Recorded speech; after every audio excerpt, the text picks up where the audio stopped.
welcome to the catch-up. Hey everybody, it's Napiera Groves Boykin. How is everybody doing? I am literally alone today. Cousin Nell is not here today, and that's all good. We're going to talk a little bit. We're going to still get into what the Bengals look like these last 2 weeks. It's been very exciting, super exciting. We've had 2 wins. Shout out to the Who Dey Nation. Can I hear you say Who Dey? Who Dey? Who they think go beat them Bengals? Hey, apparently not the Titans. You know what? I almost went to this game. I got to be honest. I almost went to this game. It's my birthday weekend. Actually, today is my birthday, so I ain't gonna be with y'all long. But this past weekend, my husband was trying to think of some excursions, something for us to do randomly, and I was sick as a dog. And still kind of trying to get over respiratory infection stuff. But my husband's idea was to take me to the Tennessee Bengals game in Nashville. Neither he nor I have ever been to Nashville. And so I was like, yes, let's do it. I'm so excited. Yes. And basically Friday we were about to book this flight, and I was just hacking and coughing, and I had chills, and the thought of 3 hours in Nissan Stadium, which is an open roof stadium, just didn't seem like a good idea. And neither did being on a 4-hour Delta flight. It all came crashing down very soon. So needless to say, I didn't make it to the Bengals game. Wish I could have been there, because obviously it was a good victory for us. We didn't start off looking all that great. Started off, I was like, it's the Titans, man. Let's not lose this. But they pulled it out, and even at the end, defense finally has started waking up. Obviously at the wrong time, but you guys know I had the funeral. I've had the funeral at least 2 or 3 times on this season, and I wish Cornell was here, because he is the man that always says, technically we're still alive. And he's right. Technically we still alive. So we got to win out. So to me, the scenario, and you guys can put in the comments if I'm wrong, but the scenario to sneak into the playoffs for Bengal Nation is we have to win out for the next 3 games. And I think we're relying on Broncos, Chargers, and maybe one other team to lose their next games. And we actually play Denver coming up, which, I'm not very excited about. They look pretty good recently. But we have to win out. We got to do our job first, which is just win the next 3 games. And then we need a lot of help. We need some other teams. Like I said, I think Broncos, Chargers, and one other team in the AFC to lose. And then we need the Dolphins, I think, to lose a few. They don't have to lose all of them, but they have to lose a few. And then, then there's a whole lot of little, division stuff and conference stuff. And, but there is a shot. There is a shot, which 2-3 weeks ago, I thought our season was dead in the water. And here we are. We sit at 6-8. And, some other games have gone pretty bad for the Steelers and the Ravens. And so we're still alive. And this is exciting. I'm excited for what we could do, but I'm very nervous about probably what's going to happen.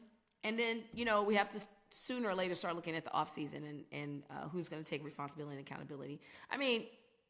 Last week, Zach Taylor, our coach, gave this really great speech, and he was handing out game balls. And all I kept thinking was, wow, this team is really special, not just on paper. These guys are working really, really hard. They're still fighting for something. It's admirable, and they're really talented. It's a really talented group of folks, with the exception of the guy that's actually handing out the balls. And that was a little disheartening because if I'm feeling like that, I'm sure the guys that are playing for him are like, dude, get a little more creative. We'll see what happens in these next couple of weeks. Meantime, in between time, let's talk about basketball. It's cup time already. Cup time. LeBron, my boy LeBron, and the Los Angeles Lakers obviously will not be defending the cup title. Nope, not happening. But that's okay. That's okay. We got some new folks. You got the Milwaukee Bucks, which is that a little surprising considering what the beginning of the season looked like for them? Yes, but the cup is the cup, and it's a strange tournament. And the seeding is all weird, but it's the Bucks and OKC, Oklahoma City Thunder. And I don't know about this one. It feels, I don't really know how we got here. Like, I don't know. I felt like the Knicks had a shot, and then they let Atlanta beat them in the last minute. And then all of a sudden, we're not going to the semis, and that was just weird. So once the Knicks got out of it, this last round, I didn't really pay attention to. But here we are. And the game is tonight. And I'm recording before the game. So my predictions are as follows. I wish my friend Dio was on here. I'm going to have to get Dio on here. I think we are looking at a Bucks situation. I just think they're just more seasoned, and I don't think OKC really has an answer for Giannis. And so I think they're going to win the second NBA Cup tournament, and LeBron will have the first, and Giannis will have the second. And I think that is appropriate. And I also think when LeBron retires, they should name the cup, the tournament cup, the LeBron James tournament. No, not the tournament, but he should have the trophy. It should be the LeBron James trophy because he's the legend and he won the first NBA in-tournament championship. And I think, holla at me in like 5 or 6 years after he's a Hall of Famer, and I think I'll be right. I think the cup should be named after LeBron James. Excited tonight for that. There was some UFC stuff that happened this weekend that my husband was very excited about. We can talk about that later. And excited about Philly right now. Philly's looking good. Very, very excited about Bills still look good. I told Cornell, I think Bills look pretty good. Don't know what the Steelers, don't know what the Ravens are, and it's why our division is still open. Looks like the NFC North is still kind of open with Detroit having that loss against the Bills. So we'll see. I'm going to sign off because I am coughing and hacking like crazy, but I just wanted to give a quick shout out because we didn't do a show last week. So I really wanted to make sure we say what's up to the Houday Nation. We are still alive. We are still cracking. It's exciting. Let's keep going. Put the foot to the gas. And it's going to be hard. No one said it was easy, but if we could just do our job and finish out these last 3 games, see what happens, you know? You never know. Could it be another run? But still, Houday! Houday, let's give it. Let's give it to him, baby. All right, y'all. Hey, welcome to the catch up. We're back. I'm your host, Napiera Groves Boykin. How's everybody doing? We are moving finally into the Christmas week. And yes, the gift that keeps giving is that my Bengals are still in it. We were talking just a couple of days ago about the cup, the NBA Cup. We're on the other side of it right now. Real quick recap. We were looking Monday night into the NBA in-tournament, Emirates in-tournament season championship with the Milwaukee Bucks and the Oklahoma City Thunder. And I said, I think the Bucks are going to get it. I definitely said the Bucks are going to get it.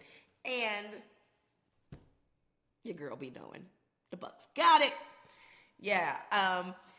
You guys can talk about it in the comments how you felt about it. But I was super excited for Giannis. I was super excited. They played a clean game. I mean, it was close for a minute, but they played a good game.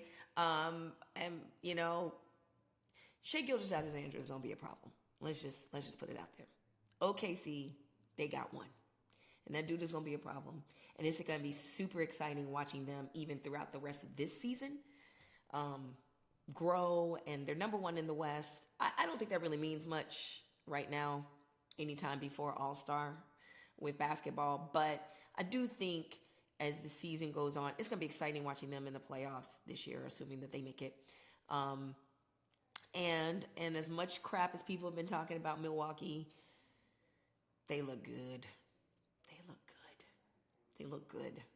They look good than I want to see them looking as a Knicks fan. They look good. I'm excited. That game was crazy. It was good. Now we're back to the NBA regular season. We're back to me focusing on my boy LeBron. We're back to, and if he's going to stay for the rest of the season with the Lakers. But my Knicks need a little help. They needed a little break. I'm glad they kind of started falling apart for a minute there. We'll see what happens in the next few weeks. Tibbs has got to start making some adjustments and not being so stubborn. We'll see. But shout out to Giannis and Dame. And unfortunately, Chris Middleton didn't play in that game. But shout out to the rest of them, man. And Doc Rivers, that whole team over there. And I saw they had Ray Allen there. They had, there was another former Buck there that was, gosh, I can't remember. But seeing some familiar faces. And that was exciting. Good for them. Good for them. I love a small market that's doing their thing. That being said, speaking of small markets, can we talk about how my boys are somehow still technically alive? They are. They're alive. I said this before a couple of days ago. We got to win it out. Obviously, we have Browns coming up, Broncos, and Steelers. Pretty much impossible, but, you know, not totally impossible. But I want to take a little deeper dive into this game coming up. We got Browns, I think, at home. We haven't been great at home this year. Our home crowd has not gotten what they deserve. That crowd deserves a lot better. But we are a 6-8 team. That's just real. We're 6-18. And so we are alive. Cleveland is a 3-11 team. For all intents and purposes, at home with a 3-11 team, even if it's a divisional game, we should win that game. And I am deathly afraid that we're going to lose that game. And here's why. Because like us, Cleveland has been close in quite a few games. Also, their defense is more wicked than ours. And wicked. Shout out to the Wicked crew. But I'm cautiously optimistic. But I'm afraid that we could lose this game. But I hope that we don't. Because if we win this game, and I think like either the Dolphins or the Broncos lose, then we are really, really in the mix. We're in the mix. So I'm super excited. I'm nervous, but I'm excited. I think it's possible. You guys can tell us in the comments. We'll be on the other side of this. I might even have to give Cuz a call and see, you know, if we could put the nasty natty juju on it. Because these next 3 games, we got to do our job. And I think the Broncos game is going to be difficult. The Steelers game may not be as difficult. Actually, no. They're going to be fighting for the top of the division. It's going to be hard. It's going to be hard. It's going to be hard. Woo! but that's okay. I wish there was a way Zach Taylor would decide to, I don't know, take a break, not show up that game. But, we'll see. Let's get it done. Who Dey Nation, let's step up. Let's act like we belong. It is late. It may be almost too late, but nothing is impossible in the jungle, and we will be in the jungle. So let's go get it. Who Dey against them Browns. It's a Cincy-Cleveland showdown. Let's get it done. All right, we'll see you guys next week. Deuces.